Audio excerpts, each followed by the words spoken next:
এলাকায় রয়েছে দুর্গাপুর নগর নিগমের পানীয় জলের পাইপলাইন। স্থানীয়দের অভিযোগ, সেই পাইপলাইনে জল আসে না। একাধিকবার জানানোর পর পুরসভার তরফে এলাকায় প্রতিদিন পানীয় জলের ট্যাঙ্কার পাঠানো হয়, কিন্তু জল শেষ হয়ে গেলেও এলাকায় ফাঁকা ট্যাঙ্কারই দাঁড়িয়ে থাকে। এলাকার টিউবওয়েলগুলিও বিকল। অভিযোগ, নগর নিগমকে একাধিকবার জানিয়ে কোনো কাজ হয়নি। একটি ট্যাঙ্কার গোটা গ্রামের জন্য পর্যাপ্ত নয়। তার উপর বেশিরভাগ দিনই ট্যাঙ্কারে জল থাকে না। ফলে রীতিমতো পানীয় জল সংকটে ভুগতে হচ্ছে 2 নম্বর ওয়ার্ডের বিজরা মাহালিপাড়ার প্রায় 70টি পরিবারকে।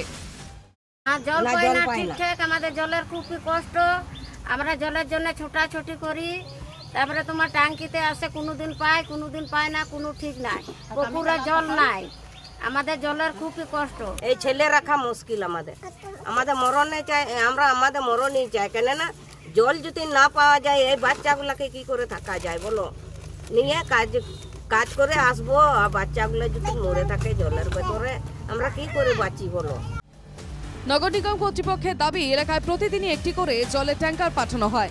কেন এলাকায় ফাঁকা ট্যাঙ্কার? বিষয়টি খোঁজ নিয়ে দ্রুত ব্যবস্থার আশ্বাস দেন নগর নিগমের প্রশাসন মণ্ডলীর সদস্য রাখি তিওয়ারি। প্রত্যেকদিন তো জলের ট্যাঙ্ক যাচ্ছে, আমরা জানি গরমটার মধ্যে একটু জলের অসুবিধাটা আমরা দুর্গাপুরে সব জায়গাতে একটু মোটামুটি দেখতে পাই।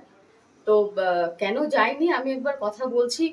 আর প্রত্যেকদিন তো জল ওখানে ট্যাঙ্ক দেওয়া হয়। এখানে সাধারণ মানুষকে একটি জলের ট্যাঙ্কারের ওপর নির্ভরশীল থাকতে হচ্ছে, সেই জলের ট্যাঙ্কারেও জল নেই।